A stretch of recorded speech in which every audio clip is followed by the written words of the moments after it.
Hi, this is Tony Wade, the Compassionate Investor. And some of you are out here hiring virtual assistants. And virtual assistants, you can find they're virtual and they actually help you in your business, and they're usually overseas. And you've tried to hire people and it has gone because trust me, I've been there too. I cannot tell you how many virtual assistants I have hired over the years, and even staff that I've hired where it is really tough out here.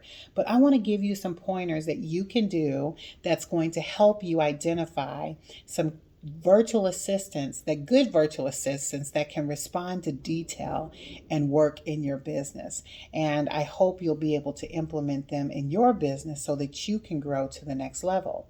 So one of the things, like when I first of all, you have to make sure you have a very fully defined job posting, because you don't want something that's all over the place, that just a pie in the sky. It doesn't really tell a lot about what position you are hiring for. So you'll probably have to spend some time identifying what specific jobs you are going to be hiring for, and then don't try to hire everybody at once.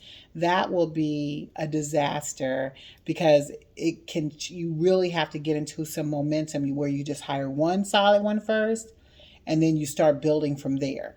So that will be the first thing I would say, is make sure you have a very solid posting when you're posting. And I like using Upwork. That's one of my favorite sites to use, but there's so many others that are out there. I encourage you to look and see what else is available that meets your needs. Then once you have a very solid job posting, one thing I like to do whenever I am posting a position is not at the top, but somewhere down in the middle. I add a little line that I want them to add when they are replying to my posting. And I'll say something like, be sure to put in the subject line, pick me, and tell me why you're the best person for this position. So when you put that in there and someone applies to your position and they don't respond that way, they're not going to be a good candidate for you. Why? Because number one, they didn't pay attention to the posting.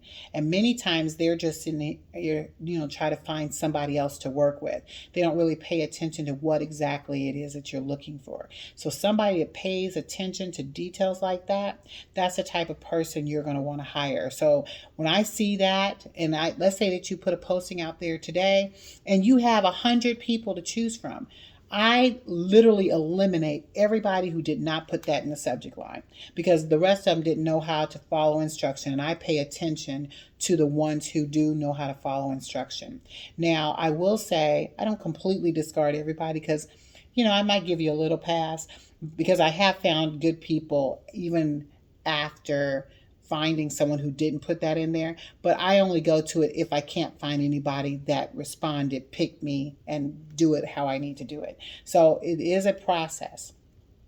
Also, one thing I like to do is when we are starting the process, because I hold all of my interviews like in chunks of time. I don't let them dictate when they're available. Is on my schedule. So if I know on my calendar I've blocked out today from 2 to 4, then I'm doing appointments from 2 to 4. And sometimes I've done all of them at once, where I would have a session where I'm explaining what the position is, give them an opportunity to answer any questions that they have, and then I break out with them separately just to get some input from them, each, having them wait 10 minutes. It doesn't take long to go over the information. Probably takes 5 minutes tops to go over what the job position is.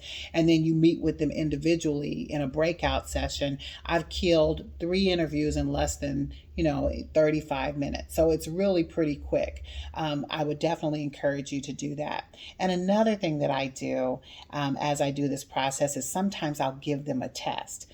And a follow-up. If it's sometimes hard to find the right talent that first time around, I'll give a quick a quick test to see if they understand what it is that I need them to do. And sometimes you can get through that test some of your work done. Perfect example is, let's say that you don't have a workflow for one of your particular processes. You can actually have them create the workflow, like tell them, how would you do this? Tell me what your workflow would look like to do this work.